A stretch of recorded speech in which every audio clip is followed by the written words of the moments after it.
Bem-vindos de volta, pessoal. Hoje vamos falar sobre o meu tema favorito, neutralidade. Estou aqui com o Dr. Stefano Catalan e o professor Frederic Dont, da Faculdade de Direito e Criminologia da Universidade Livre de Bruxelas. Os dois publicaram recentemente um livro organizado intitulado Small Power Neutrality and the Law of the Sea in the Long 18th Century, 1650-1800. É sobre isso que queremos conversar hoje. Então, Stefano, Frederic, sejam bem-vindos. Welcome. Oi, Pascal. Oi, pessoal, e muito obrigado pela gentil introdução. Devo começar, Frederic? Ou você gostaria de começar? Talvez, Stefano, por que você não começa? Conte-nos um pouco sobre a motivação para este livro e talvez como ele foi criado.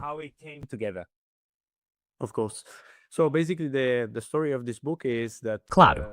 Basicamente, a história deste livro é que Frederic e eu temos trabalhado juntos nos últimos 4 anos em Bruxelas, na Université de Bruxelas, em um projeto sobre a interação entre a neutralidade e o direito do mar no longo século XVIII. Vim a Bruxelas pela primeira vez em 2022 com uma bolsa de internacionalização da Fundação Casberg. E então o projeto continua por mais 3 anos, graças ao financiamento da FWO, a Fundação de Pesquisa da Flandres. A ideia central do projeto, e também do livro, é unir meus próprios interesses de pesquisa, minha formação como historiador do direito, trabalhando com o direito do mar e seu desenvolvimento no período moderno inicial, com a especialização de Frederic, que se concentra, embora não exclusivamente, na história diplomática e na argumentação jurídico-diplomática do século XVIII e além. In the 18th century and beyond. So basically the whole idea was for us to merge what we do from Basicamente, a ideia era unirmos o que fazemos a partir de, digamos, formações um pouco diferentes, mas ainda dentro do campo mais amplo da história do direito, para nos encontrarmos e combinarmos nossas especialidades.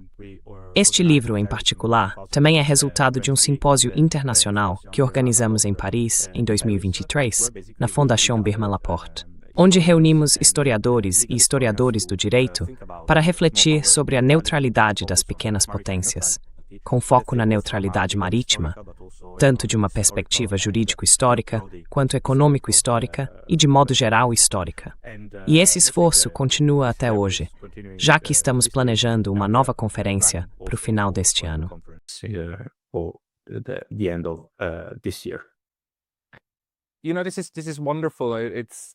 Sabe, isso é maravilhoso. Neste momento, estamos testemunhando um período muito difícil para o direito internacional. Só para fazer uma pequena conexão com o que está acontecendo agora, com os Estados Unidos atacando a Venezuela.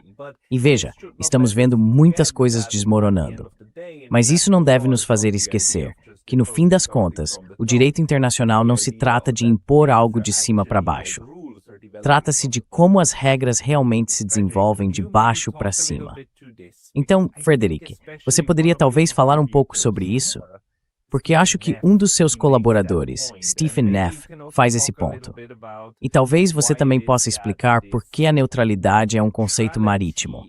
A maioria das pessoas pensa nisso como algo que se aplica em terra, mas na verdade tem origem no mar, pelo menos na forma como a entendemos no direito internacional hoje. E se poderia falar um pouco sobre isso?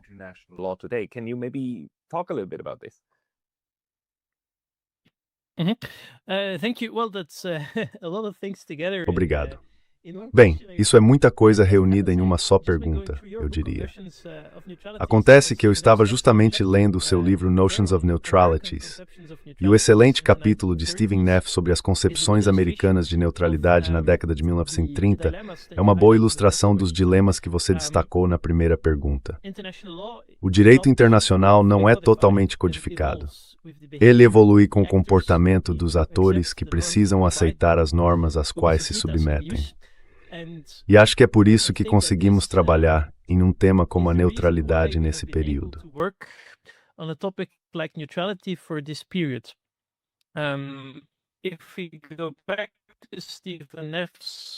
Se voltarmos ao trabalho fundamental de Stephen Neff sobre os direitos e deveres dos neutros, publicado no início dos anos 2000, veremos uma evolução gradual, certo? No século XIX e no final do século XIX, as regras se tornaram mais detalhadas ou mais fixas, mas o direito da neutralidade nunca foi realmente algo imutável. Ele está sempre sujeito à interpretação jurídica, por juízes, por pensadores, e é aplicado na prática por diplomatas, é claro. As dinâmicas de poder mais amplas também o influenciam. E se olharmos para o mundo que vemos hoje, a questão permanece: é a força ou é o direito? É um dilema eterno na história do direito internacional.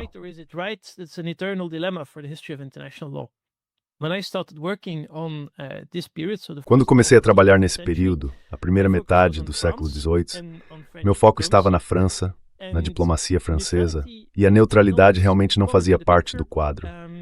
Eu estudava como franceses e britânicos tentaram reformar a ordem internacional após a Paz de Utrecht, em 1713. Só quando comecei a estudar o caso da Bélgica no século XIX, em um projeto de pós-doutorado sobre neutralidade permanente, é que passei a me interessar pelo conceito de neutralidade como jurista ou como historiador do direito. Por quê? Porque manter a própria neutralidade é resultado de capacidades físicas. É preciso ser capaz de dissuadir potenciais agressores.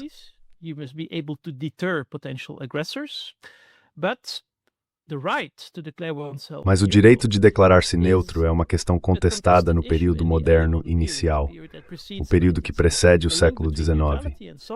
E a ligação entre neutralidade e soberania é bastante atraente, bastante sedutora.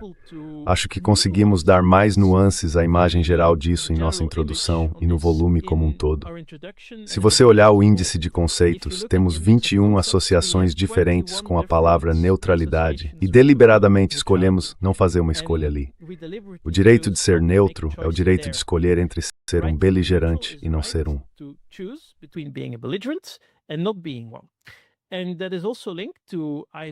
E isso também está ligado a uma visão mais horizontal ou mais hierárquica da agência dos atores na arena internacional. Dependendo do seu ponto de vista, chega-se a uma definição diferente de neutralidade e dos direitos e obrigações que ela implica. Assim, Stephen F. classificou de forma célebre 3 escolas de neutralidade no período moderno inicial, e ele aprofunda essa análise no artigo de conclusão do nosso volume. Essas escolas são uma tentativa da doutrina de classificar algo que na prática é extremamente complexo. E o mérito do nosso volume, acredito eu, como Stefano indicou, é reunir diversas especialidades para construir a interpretação das normas de baixo para cima.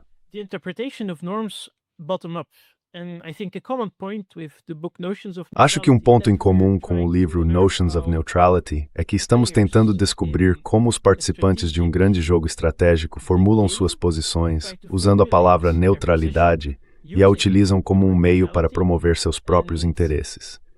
Quanto mais nos aprofundamos nos detalhes, como vemos nas contribuições de Victor Wilson, John Freeman ou Christian Pfister, mais atores diferentes encontramos: indivíduos, corporações, autoridades locais. A neutralidade, então, torna-se uma lente através da qual podemos observar uma realidade muito complexa.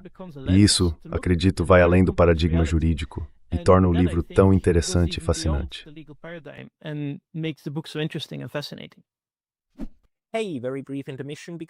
Em uma breve pausa, porque eu fui recentemente banido do YouTube. E embora eu tenha voltado, isso pode acontecer novamente a qualquer momento. Então, por favor, considere se inscrever não apenas aqui, mas também na minha lista de e-mails no Substack. É pascalotas.substack.com. O link estará na descrição abaixo. E agora, de volta ao vídeo. Obrigado.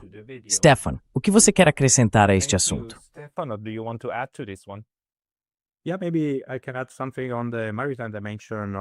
Sim, talvez eu possa acrescentar algo sobre a dimensão marítima da gênese histórica da neutralidade e também sobre por que o livro é basicamente focado na neutralidade marítima. É que, como você bem observou, a gênese da neutralidade, como a conhecemos, da neutralidade da era moderna, estava muito ligada ao mar.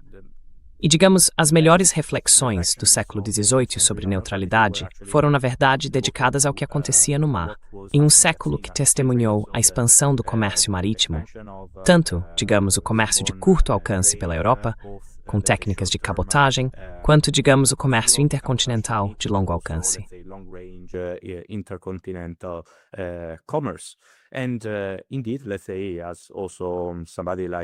E de fato, como observou alguém como Eric Zurcher, que escreveu um livro magistral sobre a neutralidade na era moderna, Anthropology Lab, a neutralidade marítima é muito diferente da neutralidade terrestre. A neutralidade terrestre basicamente busca preservar um território e uma população da guerra e dos danos causados pelos beligerantes, enquanto a neutralidade marítima está muito mais relacionada ao comércio. Uma tentativa dos neutros de lucrar com o estado de guerra e com o fato de que, em teoria, eles podem negociar de forma mais fluida em comparação com os beligerantes. Portanto, trata-se realmente de um tipo diferente de neutralidade e de uma que esteve no cerne da reflexão inicial sobre o que o status de neutral realmente significa.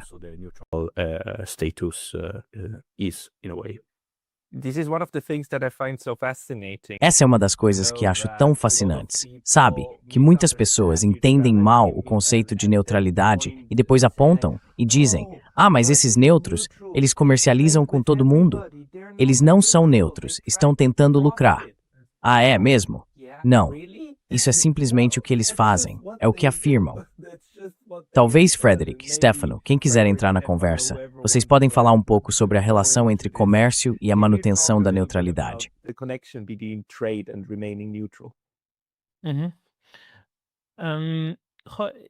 Se me permitem intervir nesse ponto, trata-se, é claro, de um debate antigo.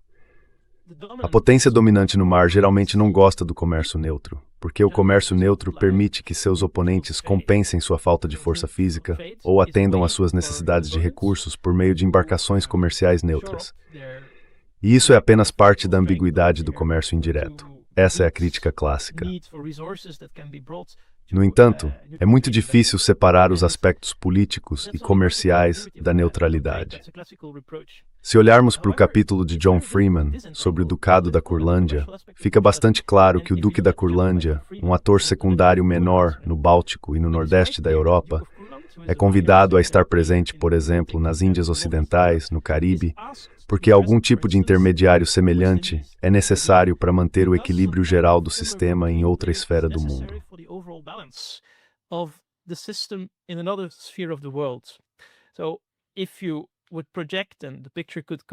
Se você projetasse e a imagem aparecesse aqui, nosso índice de lugares no Google Maps, veria que as contribuições em nosso volume, embora baseadas em fontes de arquivos europeus, na verdade abrangem o mundo todo. É uma forma de projetar poder para outras partes do globo e equilibrar as relações entre as potências europeias presentes em outros lugares. E se beneficiar do comércio, às vezes é o principal motivo pelo qual os neutros são vistos com certa desconfiança pelos grandes atores. Mas às vezes não é isso. Há também outras razões. But sometimes it's not necessarily that, and there are other reasons as well. Right? And the chapter by Victor Wilson, for instance, on the Caribbean. E o capítulo de Victor Wilson, por exemplo, sobre o Caribe, no final do século XVIII e durante as guerras napoleônicas, também é uma boa ilustração disso. Esses dois aspectos estão intimamente entrelaçados, e acredito que o volume teria sido muito menos interessante se tivéssemos deixado de fora essa dimensão. A ideia jurídica é que os neutros precisam restringir o que normalmente teriam permissão para fazer em uma situação de guerra, que estão comercializando com beligerantes, e é fácil vê-los como falhando em seu dever de imparcialidade. Isso faz parte do quadro, mas há outras necessidades e causas sistêmicas que tornam os poderes neutros, às vezes necessários para manter o funcionamento de um sistema regional.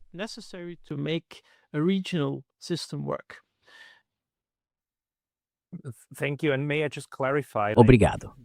E posso apenas esclarecer, como o mapa que estou mostrando agora, ou o que está sobreposto aqui, você apontou vários lugares com alfinetes, muitos deles na Europa, mas também um na Rússia, um na China e um na Indonésia. Eles representam todos os lugares onde você encontrou comércio neutro. Apenas no corpo e nas notas de rodapé do livro, todos os lugares mencionados vêm de uma variedade de fontes e casos. Se você observar do ponto de vista jurídico, temos doutrina, tratados e jurisprudência local.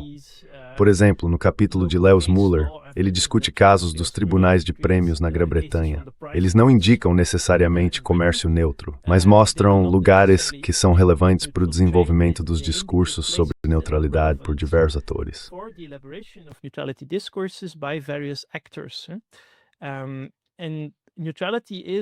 A neutralidade é como o óleo na engrenagem do sistema internacional no início do período moderno, para usar uma expressão francesa, em um mundo onde as paredes intermediárias já haviam caído muito antes da globalização dos anos 1990, ou mesmo antes da Belle Époque.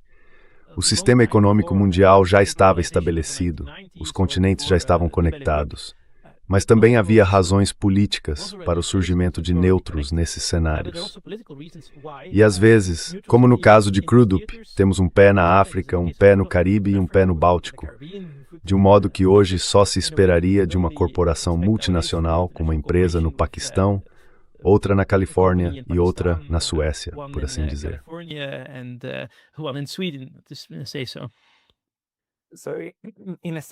Então, de certo modo, o objetivo dos beligerantes, especialmente do beligerante dominante ou da potência marítima dominante, é sempre interromper o comércio do oponente ou dos oponentes.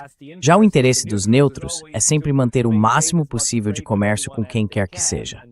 E geralmente, o que vemos é o comércio fluindo de maneiras muito interessantes, com os neutros começando a afirmar seu direito de comerciar com os beligerantes. Stefano, você talvez tenha no seu livro alguns exemplos disso. Sim.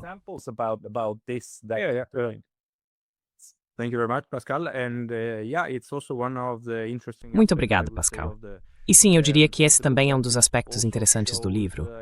O fato de que ele mostra, de certa forma, a neutralidade em movimento, em ação.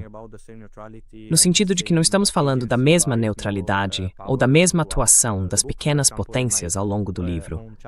Por exemplo, no meu caso, eu investigo mais a neutralidade dano-norueguesa e sueca durante as guerras do final do século XVII.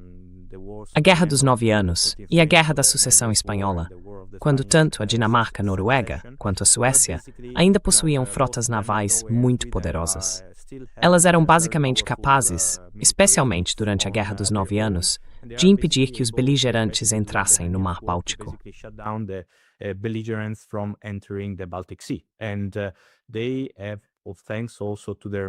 E eles conseguiram, graças também ao seu poderio militar, que é relativamente considerável, negociar ao mesmo tempo com a França e a Alemanha, os aliados, os anglo-holandeses, encontrando maneiras de lucrar com a guerra por meio dessa ideia de dissuasão, a de que poderiam se alinhar com um dos beligerantes e alterar ligeiramente o equilíbrio do poder naval no norte da Europa. E claro, essa é uma situação muito diferente daquela, por exemplo, do período abordado no capítulo de Lewis Muller, no final do século XVIII, quando a Grã-Bretanha era muito mais dominante no mar, embora ainda desafiada pela França e, como se sabe, pela aliança dos Bourbons na Europa. Mas digamos que ela conseguia impor muito mais suas próprias visões sobre o direito marítimo e sobre as regras de neutralidade no mar. Por exemplo, em relação ao contrabando e ao bloqueio.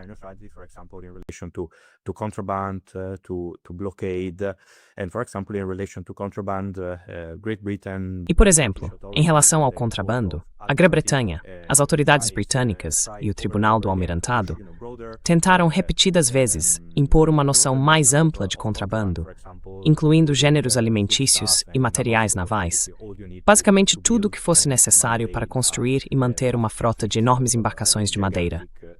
Assim, podemos descrever esse período abordado no livro, os séculos XVII e XVIII, como uma época de constante mudança no equilíbrio de poder entre os países neutros e as grandes potências, com uma tendência de longo prazo de ascensão da Grã-Bretanha como a mais poderosa força marítima. E é claro, procuramos no livro não adotar uma perspectiva anglocêntrica, no sentido de que já existe bastante material escrito sob o ponto de vista britânico, e você sabe, toda a ideia de domínio sobre os mares e de que a Grã-Bretanha governa as ondas, etc.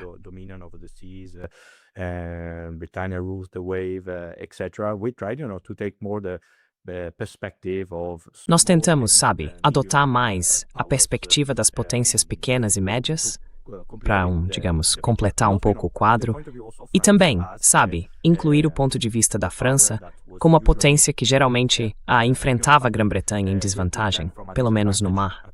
E por isso também é muito interessante, especialmente para o meu capítulo, estudar as estratégias desenvolvidas pela França por meio da diplomacia, como uma espécie de diplomatie de la neutralité, para compensar a superioridade britânica no mar, mobilizando, ou tentando mobilizar, os neutros para comerciar e manter a França abastecida em tempos de guerra. France supplied in times of war. Uma observação e uma pergunta. Uma das observações é que esse jogo de gato e rato, continua acontecendo, certo? A ideia de contrabando, você sabe, no direito internacional, refere-se a algo muito específico, bens que podem ser usados para fins militares. No mundo de hoje, o que vemos é que os estados falam sobre bens de uso dual. É meio que a nova expressão para descrever algo muito parecido. E o que geralmente vemos é que os beligerantes tentam expandir a lista de bens de contrabando ou de uso dual para restringir o comércio.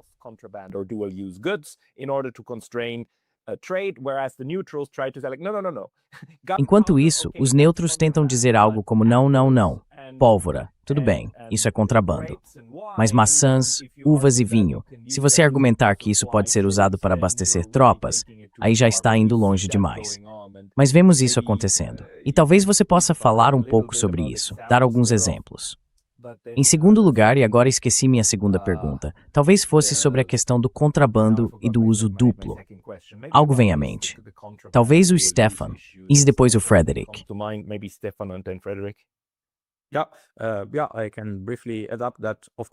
Sim, posso acrescentar brevemente que, é claro, isso já era uma preocupação na época. Por exemplo, e quanto aos cavalos que podiam ser usados na guerra, mas também na vida civil, por assim dizer, ou nos campos, etc. E também, você sabe, os diferentes tipos de madeira. Algumas podiam ser usadas para construir casas em vez de navios, mas ainda assim, às vezes, podiam ser usadas em navios. Então, novamente vemos que a lei da neutralidade, durante a maior parte do século XVIII, baseava-se nos tratados bilaterais de amizade, comércio e navegação, certo? Esses tratados tinham diferentes disposições sobre contrabando.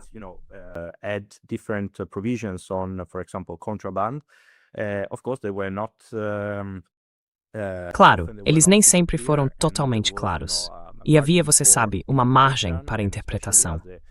Especialmente à medida que o século XVIII avançava, por exemplo, o almirantado britânico forçou essa interpretação a incluir cada vez mais materiais que inicialmente não teriam sido considerados contrabando. E também vimos, ao longo do século XVIII, casos em que, por exemplo, houve uma fome na França durante a Guerra dos 9 Anos, ou a Grande Fome de 1709 durante a Guerra da Sucessão Espanhola, e os anglo-holandeses basicamente decidiram que gêneros alimentícios, grãos, seriam considerados contrabando.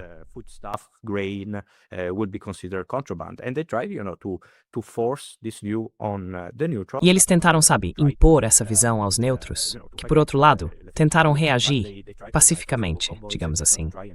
Eles tentaram organizar comboios, por exemplo, para continuar levando grãos bálticos para a França. Mas os ingleses ou os holandeses, se encontrassem um comboio sueco ou dinamarquês transportando grãos, o apreendiam e pagavam o valor da carga aos dinamarqueses, noruegueses ou suecos, basicamente impedindo que ela chegasse à França e forçando-os a vender esse grão à Grã-Bretanha.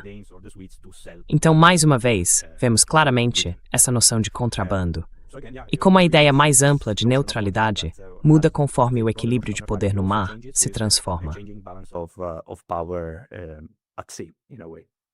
Frederick, você tem algo a acrescentar a isso?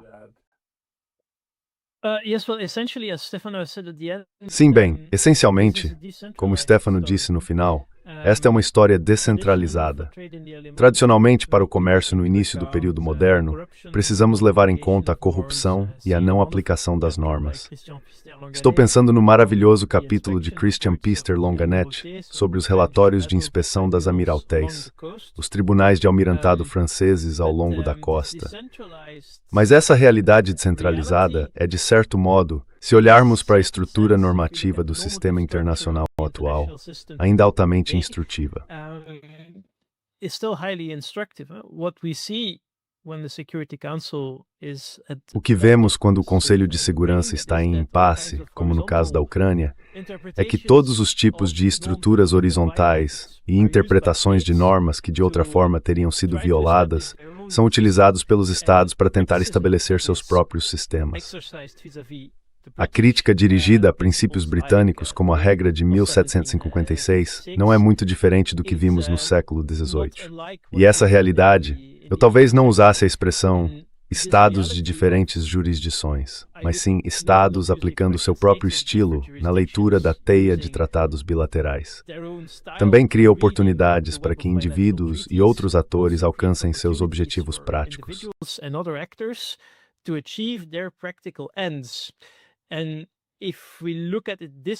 E se olharmos por esse ângulo, há uma diferença importante, elementos complementares a uma visão geral de grandes conceitos em um livro didático. Porque, na realidade, é a estratégia prática do ator que deseja alcançar um objetivo que vem primeiro. E isso pode ser a neutralidade, mas também pode ser outra coisa. E isso é extremamente fascinante. Novamente, se você observar o mapa, se considerar os conceitos que identificamos ao longo do livro e que foram relevantes para contar essa história, também é possível conectá-los à história econômica, talvez à história urbana, à história social e a outras abordagens para interpretar um passado muito complexo.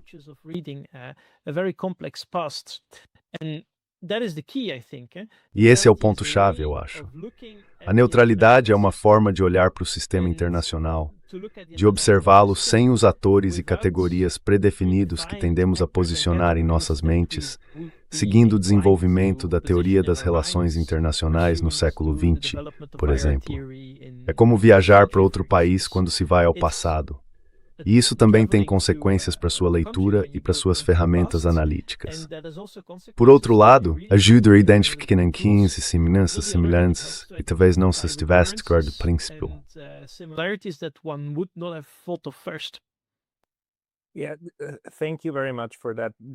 Muito obrigado por isso. Um dos erros é pensar que, para o direito internacional funcionar, é preciso primeiro ter uma estrutura e depois que todos devem segui-la. A questão é que a estrutura surge da forma como os atores interagem entre si, mesmo quando as grandes potências tentam exercer muita pressão sobre ela, reprimi-la e destruí-la. O que se percebe, se olharmos para a neutralidade como um referencial analítico, é que sempre existem atores que tentam surgir e aproveitar os espaços que isso de fato cria. Stefano, você talvez tenha um exemplo de alguns desses atores improvavelmente neutros? E talvez também uma pergunta, a neutralidade não como um conceito jurídico rígido, mas como uma ferramenta analítica para compreender os atores. Quero dizer, onde isso foi útil no livro?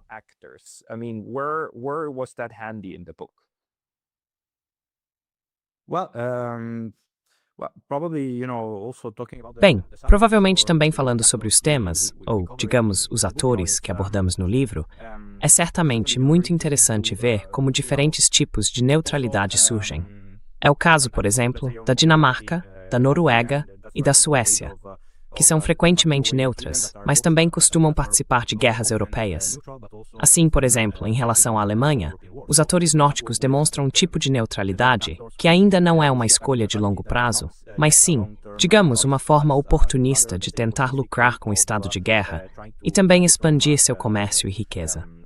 Claro que, como você sabe, a Suécia mais tarde evoluirá para uma espécie de neutralidade permanente e duradoura.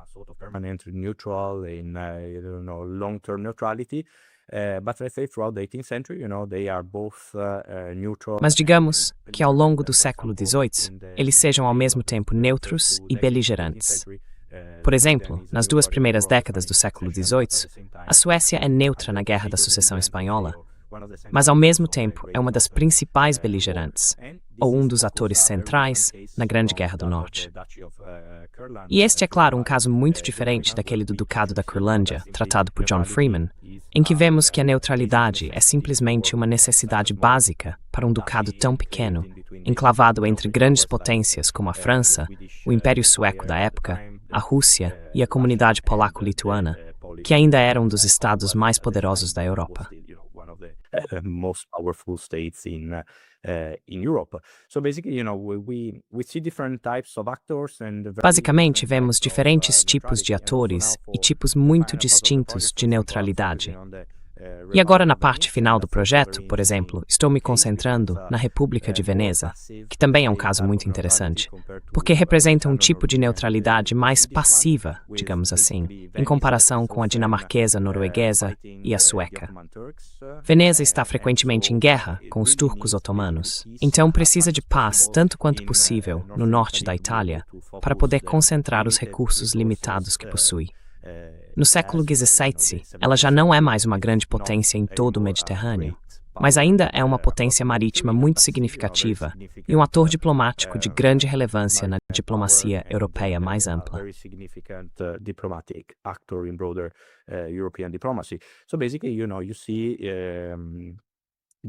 Então, basicamente, você vê essa política de ser muito flexível, mas ao mesmo tempo de conseguir preservar com sucesso o território da República, de ser essencialmente engolido pelo Império Austríaco ou pela França, que já naquela época estavam manobrando para ver o que poderiam tomar na Itália.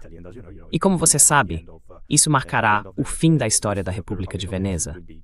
Seu destino será decidido pelo tipo de entendimento austro-francês com o Tratado de Campo Fórmio. Então, basicamente, vemos diferentes atores tentando adaptar suas políticas de neutralidade às suas situações contingentes e à assimetria de poder em relação às grandes potências com as quais interagem. E é isso.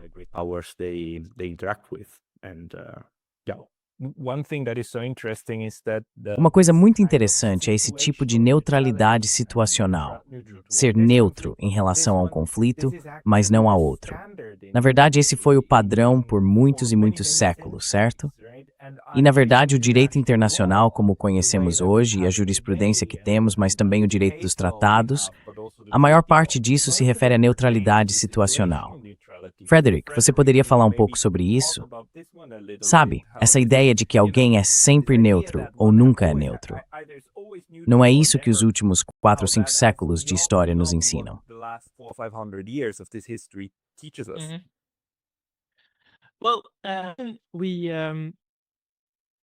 Bem, você está travando um pouco. Pode repetir, por favor?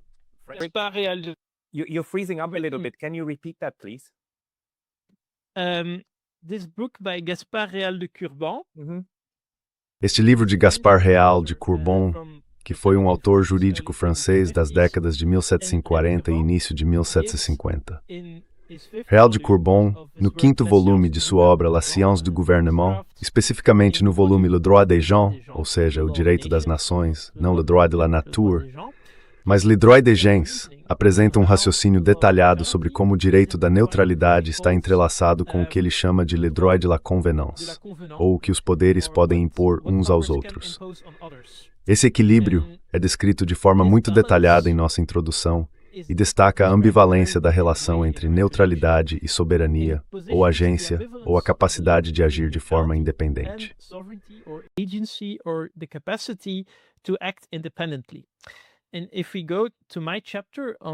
E se formos ao meu capítulo sobre a posição da República Holandesa, como uma potência média, uma mediadora entre as grandes potências na Guerra da Sucessão Polonesa, veremos que este é um exemplo de uma entidade política que não podemos realmente classificar como pequena.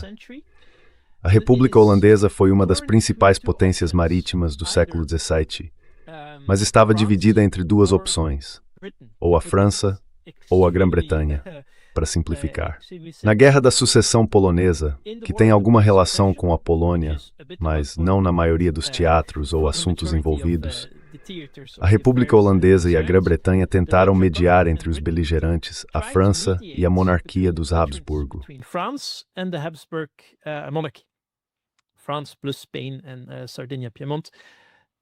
França, além da Espanha e da Sardenha-Piemonte.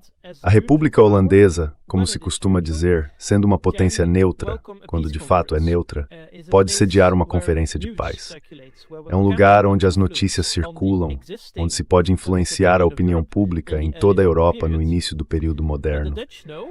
Mas os holandeses sabem que a escolha que fazem permanecer neutros ou não, é ditada pelo que hoje chamaríamos de interesse nacional, ou simplesmente por necessidade. Eles recebem constantemente ofertas de várias partes para tomar um lado. E no século XVIII, quando sua própria segurança geopolítica e física é em jogo, a República Holandesa tem medo. Tem medo de um conflito com a França.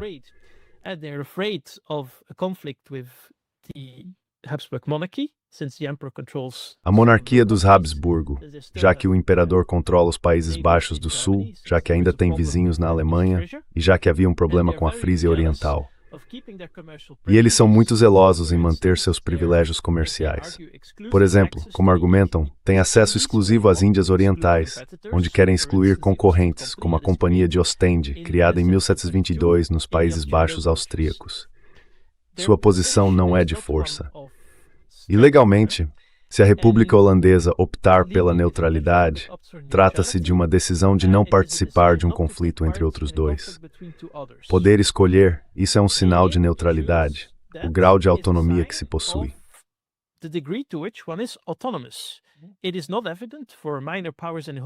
Não é fácil para os pequenos poderes do Sacro Império Romano fazerem isso.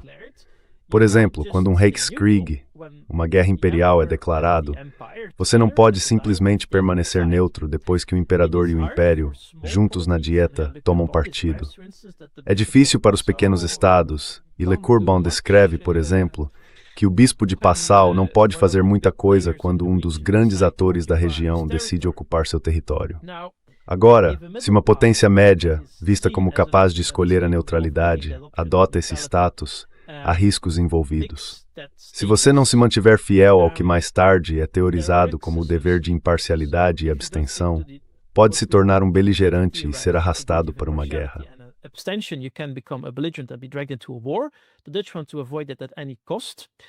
Os holandeses querem evitá-lo a qualquer custo.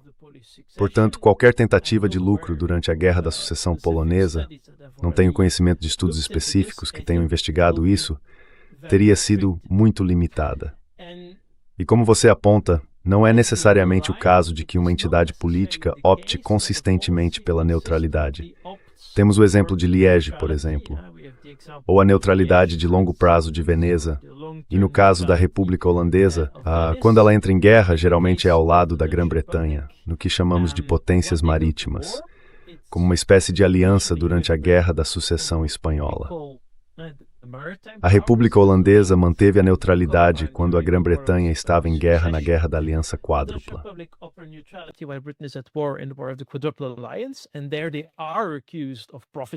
E lá eles são acusados de explorar e se aproveitar dos outros, enquanto a Grã-Bretanha e a França estariam agindo em nome de todos, ao invadir a Grã-Bretanha, punindo o rei da Espanha por agressão na Itália. Na Guerra da Sucessão Polonesa, tanto a Grã-Bretanha quanto a República Holandesa permanecem à parte, e os franceses sabem que, de alguma forma, precisam subornar os holandeses para que façam isso. Este é o famoso acordo de neutralização dos Países Baixos austríacos, pelo qual não o soberano dos Países Baixos austríacos, nem o Duque de Brabante, nem o Conde de Flandres, nem o Imperador, mas sim a França, como seu potencial oponente, como um futuro beligerante, promete à República Holandesa uma terceira parte, não atravessar os Países Baixos austríacos.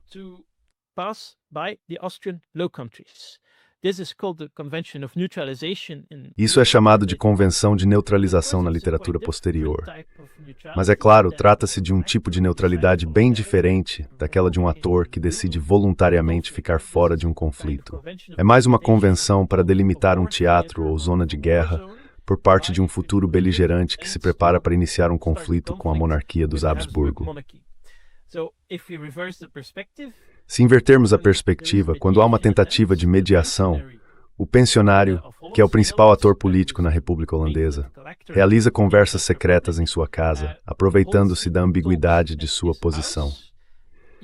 A República Holandesa é um centro de notícias, onde as informações podem circular muito rapidamente por toda a Europa.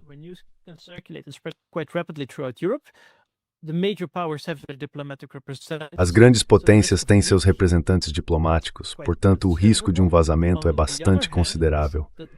Por outro lado, os holandeses querem a paz, mas na realidade temem que sua própria segurança geopolítica possa ser ameaçada mais tarde. E bem, eles claramente têm a capacidade de escolher não participar do conflito. Mas ainda assim, a pressão sobre eles é bastante significativa.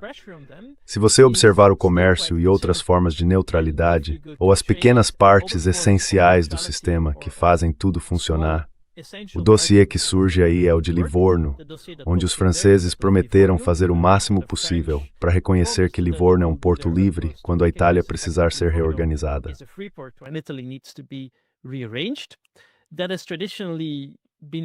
Isso tem sido tradicionalmente visto por historiadores econômicos sob a perspectiva dos portos francos e das pequenas zonas que fazem o sistema funcionar.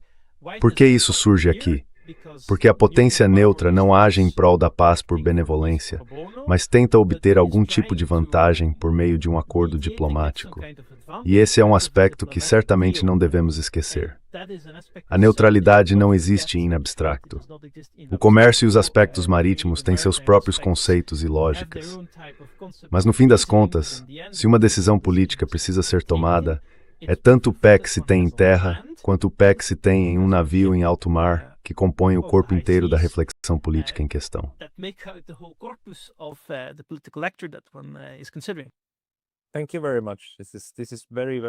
Muito obrigado. Essas são informações muito úteis. Você sabe, o número de casos que podemos analisar é enorme, muito maior do que se poderia imaginar. Stefan, talvez possamos encerrar com esta pergunta para vocês dois. Quais são os principais aprendizados do seu livro? Se vocês tivessem que citar algumas coisas que ainda são relevantes hoje, em 2026, quais seriam?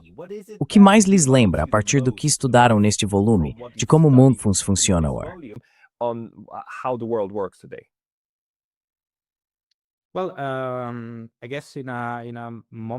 Bem, acho que estamos em um momento da história em que a natureza, a própria existência do direito internacional está sendo cada vez mais questionada por muitos atores. Por exemplo, hoje em dia, ouço muitas discussões sobre esferas de influência e sobre como as grandes potências estão mais uma vez tentando criar novas esferas de influência, nas quais países como o Japão ou a União Europeia como um todo deveriam fazer parte das esferas de influência de atores maiores. Eu diria que o volume simplesmente mostra que o direito internacional não é algo fixo ou permanente. É realmente uma linguagem de entendimento, uma linguagem que precisa ser constantemente negociada. E, ao mesmo tempo, atores menores também têm muita capacidade de agir na sua formação e de resistir à vontade das grandes potências, que, é claro, continuam sendo vozes muito importantes e influentes na comunidade internacional. Important and leading voices of the international community, but at the same time, they cannot, Mas, ao mesmo tempo, você sabe, o sistema não pode funcionar apenas por meio das ações deles. Atores menores, ou até mesmo grandes jogadores, como a União Europeia, que às vezes se esquece de quão poderosa pode ser, tem muito espaço para agir e existir. E, claro, países como a Suíça continuam a desempenhar um papel muito importante no cenário internacional. Portanto, eu diria que a mensagem central do livro é estudar não apenas a neutralidade, mas também o direito internacional em movimento, em ação, como algo que continua a mudar e no qual atores menores também têm um papel enorme a desempenhar.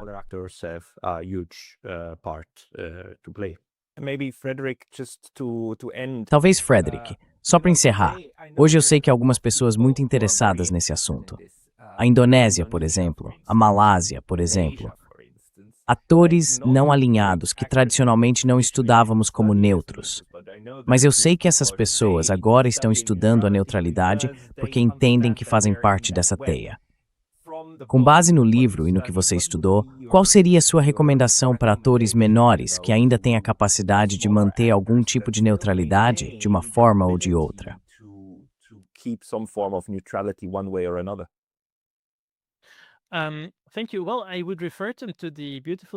Obrigado. Bem, eu os remeteria ao belo capítulo de Nora Neide Plerberg sobre Martin Hibner e a forma como, sendo um pequeno ator, é possível construir uma estrutura conceitual coerente e convincente. partindo de princípios gerais e explicando de maneira dedutiva por que é importante que seus direitos, como um Estado neutro ou como sujeito de uma nação neutra, sejam respeitados em prol do direito internacional como um todo. Dentro do direito da neutralidade, há várias opções e vertentes das quais pode defender uma posição.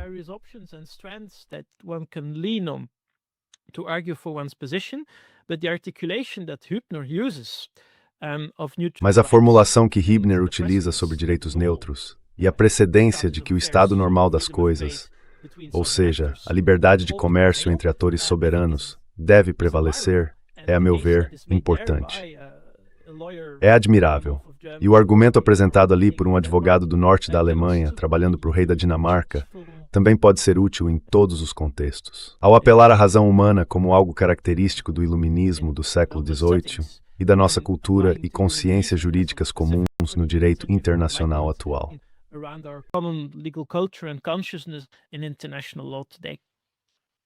Thank you. Stefano, anything to add to this? Yeah, maybe just to close. Obrigado. Stefano, algo a acrescentar sobre isso? Sim, talvez apenas para encerrar. Toda a ideia de que a neutralidade é realmente relacional, não absoluta. Ela se constrói constantemente por meio dessa relação entre as práticas das grandes potências e dos atores menores ou médios. E também pode ser definida não apenas como abstenção, mas como uma espécie de linguagem, um pouco de resistência, resistência à vontade das grandes potências. Resistance to the will of the great powers. That's a very good way of closing this. Essa é uma ótima maneira de encerrar isso. Na verdade, também é uma expressão da capacidade de fazer algo diferente, de estar do seu próprio lado, em vez de escolher entre dois. Isso foi muito esclarecedor. E pessoal, se quiserem adquirir o livro, vou deixar o link na descrição abaixo. Se quiserem saber algo específico ou pedir algum conselho, entrem em contato com o Stefano e o Frederick. Eles também são ótimos. Vocês podem encontrá-los nas páginas das universidades deles. Stefano Catalan, Frederick Dond. Muito obrigado pelo tempo de vocês hoje. Muito obrigado, Pascal Lotas. Obrigado pelo convite. Obrigado.